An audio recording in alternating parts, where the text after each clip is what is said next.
ঢাকা বিশ্ববিদ্যালয়ের লাইফটা আমার লাইফকে ধ্বংস করছে, আমাকে গ্রো তো করতেই দেয় নাই, হ্যাঁ ধ্বংস করছে এই সময়টা। এটা ঢাকা বিশ্ববিদ্যালয়ের দোষ না, এটা ফ্যাসিবাদের কারণে। আমি আপনার গল্প বর্ষগুলো 3 ঘন্টায় শেষ হবে না যে কিভাবে ধরেন আমারে নিয়ে আমার ঢাকা মেডিকেলের ফ্রেন্ড, বুয়েটের ফ্রেন্ডরা সবাই নিজেদের ব্যাপারেও এত হতাশ হয় না আমার কারণে, তারা যে পরিমাণ ডিসঅ্যাপয়েন্টেড ছিল, কারণ ওরা জানতো যে আমার কি হওয়ার কথা।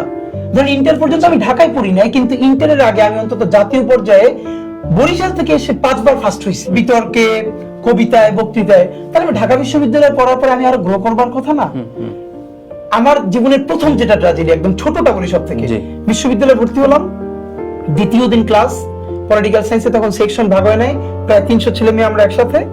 আমাদের একজন ফ্যাকাল্টি, উনি বিভিন্ন প্রশ্ন করতেছে, তো আমাকে একটা জিজ্ঞেস করলো, আমি উঠে বললাম একটা শব্দের উচ্চারণ ইংলিশ, আমি শুদ্ধ করে বললাম।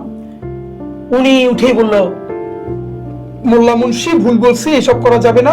উনি মানে আমার তখন আমি টুপি পরি, জামা পাজামা পরি, এবং এটা নিয়ে আমার কোনো দ্বিধা নাই। দেখেন, এটা আমি সোয়াব মনে করি না, আমি মনে করি কালচারাল আইডেন্টিটি।